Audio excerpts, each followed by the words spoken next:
Welcome to take two. I was like 14 minutes into the video when my battery died. Let's talk about the Avalanche, and let's start with the key departures during the offseason, beginning in net with Grubauer, who signed with Seattle, 6 years, 5.9 AAV. Now, I don't understand why Sakic waited so long and didn't give this guy a timeline and say, listen, I've got these Plan B and Plan C waiting for lesser money. I need you to make a decision by this date. I'm sure there's a reason behind it, but they got stuck trading for Kemper and paying a really big price, albeit him being a good goaltender, but he's only got one more year left. Anyways, more on that later. They also, starting on defense, they lost, of course, Graves. They had to trade him away, otherwise he would have been taken in the expansion draft. He went to New Jersey in a swap for some players' prospects.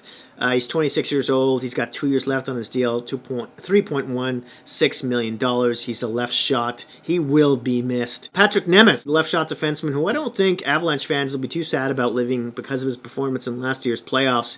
He signed his UFA to the Rangers on a 3-year deal worth $2.5 AAV. Next, Connor Timmins, the right shot defenseman / prospect, 22 years old, with a birthday in late September.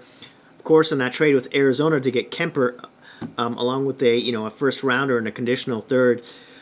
That was hard to swallow, I tell you. He's got 2 more years left on his contract too, at $850,000. Now I realized they couldn't have two rookies on the bottom pairing with Byram and Timmins, or maybe they could have. I don't know. Man. Anyways, moving on. Let's talk about the forwards they lost. Starting with Brandon Saad. They lost some depth scoring here that could hurt them. He signed as UFA with St. Louis, 5 years at 4.5 AAV. He's 28. He'll have a birthday in October. Jonas Donskoy, of course, was taken in the expansion draft to Seattle with 2 years left on his deal at $3.9 million. He's 29 years old. Belmar, their fourth line center / winger, was a UFA, signed with Tampa on a 2-year deal with $1 million AAV. He's 36 years old. Soderberg, who I thought could still play in this league in a bottom 6 role, signed in Europe as a UFA. He's 35 years old. And then there's Matt Calvert, the winger who had to retire due to injuries. He was 31 with a birthday in December. The exciting part, the acquisitions. Let's begin with goaltending and Darcy Kemper here.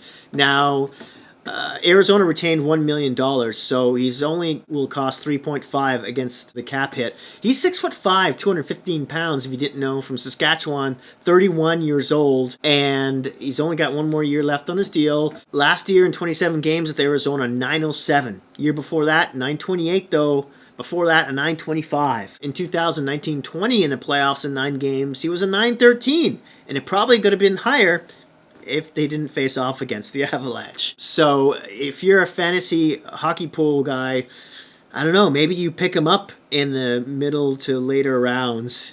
He could have a career year. Let's begin with defense here and the signings, beginning with Ryan Murray, a left shot defenseman who could be playing the right side alongside Byram on the bottom pairing. He's really good defensively, although he's got quite the injury history, although he played most of last season. He's 27 only, 6'1", 206 pounds, from Saskatchewan. They signed him for 1 year, $2 million. With New Jersey last season in 48 games, had 14 assists, 14 points, plus 3. Then they traded for Curtis McDermott from the LA Kings. They gave up a 3rd or a 4th for him. Hulking man, 6'5", 233 pounds, from Ontario, age 27. He's a left shot, but can also play the right, and he also plays the penalty kill. In 28 games with the Kings last season, 2 goals, 4 points, minus 14. Again, he plays the PK, and he was with LA, so keep that in mind, although they had a good run down the stretch. In the end, I see him as a 7th defenseman at best, though. I think we all do. Next, some depth defenseman guys here. Ronald McEwen, 6'1", 194 pounds, right shot, 25 years old. Last year, he played in the SHL with 4 goals, 9 points. He hasn't played in the NHL since 2017-18 with the Hurricanes, and that was 10 games, 3 points. And lastly here, a depth pickup. English, come on, you can do it. Jordan Gross, another right shot defenseman here, 26 years old, 5'10", 185 pounds, from Minnesota. He's been playing with Arizona the last couple seasons, albeit barely. He's only had 9 NHL games, 4 points, -1. In the AHL in 2019-20, he played 56 games and had 10 goals, 27 points. Moving on to the forward pickups here.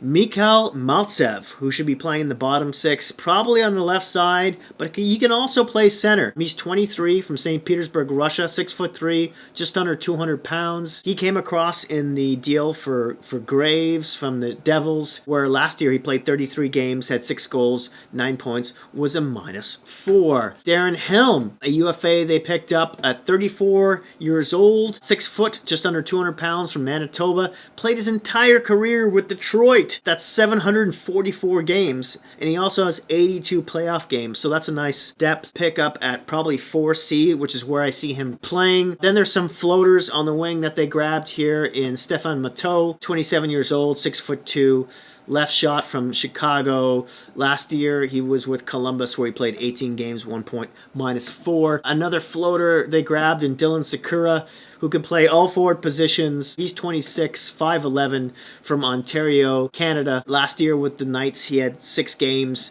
2 points, and also played a couple games in the playoffs with the zeros across the board.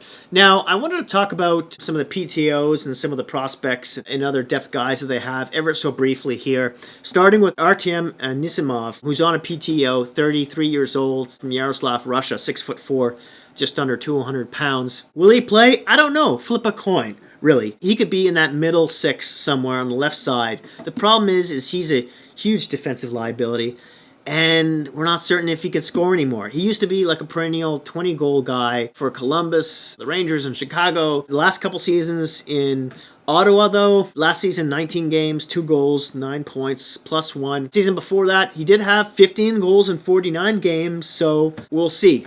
Maybe he'll play next to Kadri or next to Jost on the third line. We'll see how that works out. Another PTO here in Jack Johnson on defense. Left shot, 6'1", 227 pounds. He's 34. I'm surprised he's still in the league. It's not to be mean or personal or anything. I just, last season with the Rangers, 13 games, 1 point, -5. Moving on. Bowen Byram should start on the left side, bottom pairing defense. 20 years old, 6 foot, from British Columbia. He played 19 games with Colorado and 2 points, was a +1. At the World Juniors in 7 games. 1 goal, 5 points, +13. He can play the power play, he can play the PK, although maybe he'll get a look here and there on the second power play unit. But yeah, that's a big if. On the PK, though, maybe he will on the second unit there. And he should definitely take a step next season as well. Kiefer Sutherland, a depth guy who's been with them for a season already. He's 26 years old, plays right wing and center, 6 foot, just under 200 pounds, from Ohio. He played 16 games, had 3 points, +2. Played 10 games in the AHL last season for the Eagles. 10 goals, 16 points, -1 in 10 games. Wow. So he'll probably be one of the first guys to slot in, I'd imagine, if there's an injury. Some pundits think that Martin Kaut will get a shot at the third line right wing spot. I don't know about that. We'll see. He's 21, 6'1", from the Czech Republic. He played 5 games for Colorado last season, 14 in total for them, 2 goals, 3 points. In 20 games in the AHL last season, he had 6 goals, 16 points, -1. Next, an interesting player in Sampo Ranta. He's looked really good in training camp and last season. He's a left winger who's 21, 6'2", from Finland, and in 14 games in the AHL last season had 4 goals, 7 points. In the NCAA last year, 31 games, he had 19 goals, 31 points, +19. He even played 2 games in the playoffs, actually, as well. No points, -1. Maybe, just maybe, he cracks their lineup, but he definitely gets a look-see at some point. I would love to watch the game if that's the case. Alex Newhook, I expect him to take a step next season. The question is, will he play center or will he play wing, right? Is he going to bump Jost at a 3rd C, or will he play 4th C? I don't know if that's playing those kind of minutes would be good for him. Maybe he'll also play wing. Maybe he could play beside Kadri on the second line, on the left side perhaps. We'll see. He's 25-10. Last season in 6 games, he had 3 points and was a +5. In the AHL in 8 games, he had 9 points, 5 of them goals. And of course, he played in the World Juniors, where in 6 games, he had 3 goals, 6 points, +8. Wow. Shane Bowers, he's a center who has been playing in the AHL, no NHL time, but he's been playing mostly on the wing down there for the Eagles. In 28 games last season, he had 7 goals, 9 points. Maybe he gets a glass of water at some point. And then there's Justin Brown, lastly on right shot defense, 6'2", 19 years old. They picked him up in the first round, 25th overall in 2020, if you remember that. And in the World Juniors in 7 games, he had 2 points and was a +5.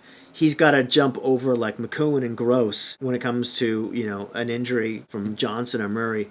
So there's that. Now, who's my best acquisition, I think? It's Kemper or Murray, even though they gave up for Kemper. That's debatable there. But the sleeper, Sampo Ranta. He looks deadly. The dark horse here, Anisimov, right? He has the experience. He proved he can be a 20-goal scorer. I just don't know if he even makes the team. Best bang for the buck, if it's the new guys, maybe Kemper or Murray. Otherwise, obviously, it's McKinnon. And then don't forget about Tyson Jost, who improved a lot last season. Let's see if he can improve on the offensive side as well as the defense. Martin Kaut, will he or won't he start? And of course, players I've already mentioned in Ranta and Shane Bowers. My off-season grade, I'll give them a C+. The division, where I think it'll finish, I'm going to go with first. But they will have to look over their shoulder occasionally for the Jets, who've really improved their defense. So there's that. There you have it. Thank you for watching. Please don't forget to like, subscribe, and hit that notification bell, which will alert you about my next video, which will be on the Ottawa Senators. And after that, depending on the time I have, it could be the Rangers, it could be Boston, it could be the Kraken, or a team of your choice. I want you to pick. Let me know. Give me your vote down in the comment section below. Thanks again so much for watching. Please be kind to each other in this crazy world we're living in right now, and I'll see you soon.